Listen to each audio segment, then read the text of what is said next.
We know that it's a very, very worrying time and an anxious time for all pregnant mothers and mothers with newborns. We are going to talk about COVID-19 infection and some facts about that today. As you know, viruses are not independent organisms. They need a host for their survival. The virus gets attached to a cell and use cell's machinery to produce virus proteins, and then they multiply and they affect the cell or the host. Majority of coronaviruses can cause upper respiratory tract infections like common cold, and also it can give rise to dangerous infections like SARS and MERS. COVID-19 is also another strain of coronavirus which causes COVID-19. How does it spread? Generally by direct contact or by indirect means. Someone who has been infected with COVID-19 or coronavirus can spread the disease through their respiratory secretions. Basically, when one is sneezing, coughing, or if a surface or an object gets contaminated with infected material, if one touches that contaminated material and touches the face, nose or eyes, this virus enters through mucous membranes, basically through mouth,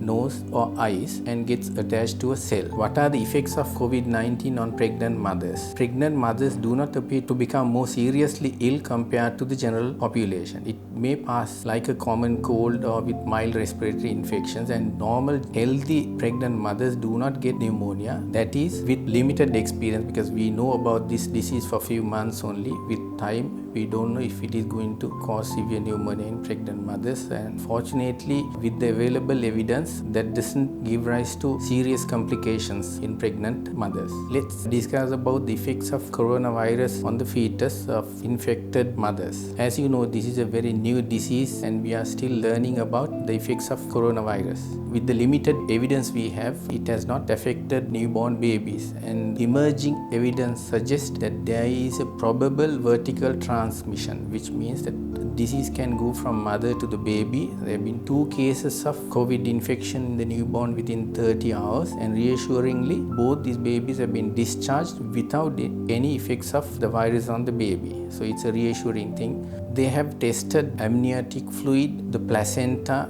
they have done swabs of nose and the throat of newborns, and they have found that the virus was not present in the newborn of infected mothers initially. There have been very few cases of baby getting the disease, and to tell the proportions might take a longer time for us to have experience about this disease. Up to now, there's no evidence to suggest that it causes miscarriages. So how do we prevent pregnant mothers getting this disease? What measures can you do to reduce the risk of catching coronavirus infection? You have to consider as if everybody has got coronavirus infection. Once the virus enters, it takes about 14 days for them to manifest the effects of the disease, like cough, cold, fever and things like that. There are asymptomatic carriers of the infection, which means that they don't have symptoms but they spread the disease. So you have to consider every person you see can have corona infection. Then it helps you to keep away from the disease. When you go to the hospital, don't wear unnecessary things. For example, wristwatches, bangles, and don't take handbags and things like that. It can get contaminated with infected material. So always when you go to the clinic, take your file with a plastic cover and see your doctor. Wearing a mask is an essential thing, one, to prevent someone else getting the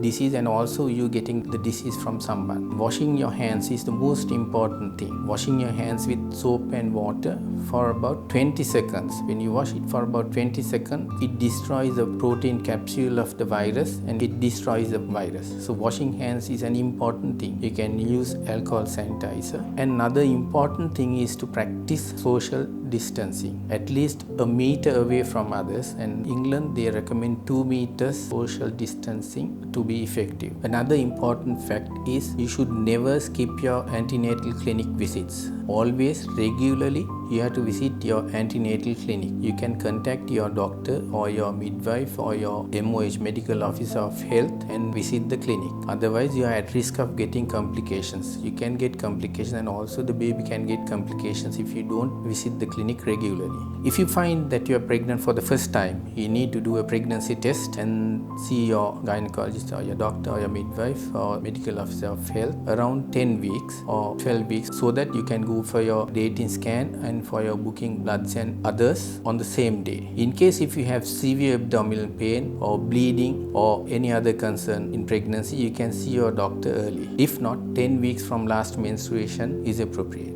And also you have to think that you have a responsibility towards you and your baby. You have to visit your clinic regularly. You can't think that curfew will take care of you and your baby. Thank you very much for listening. Take care and stay safe.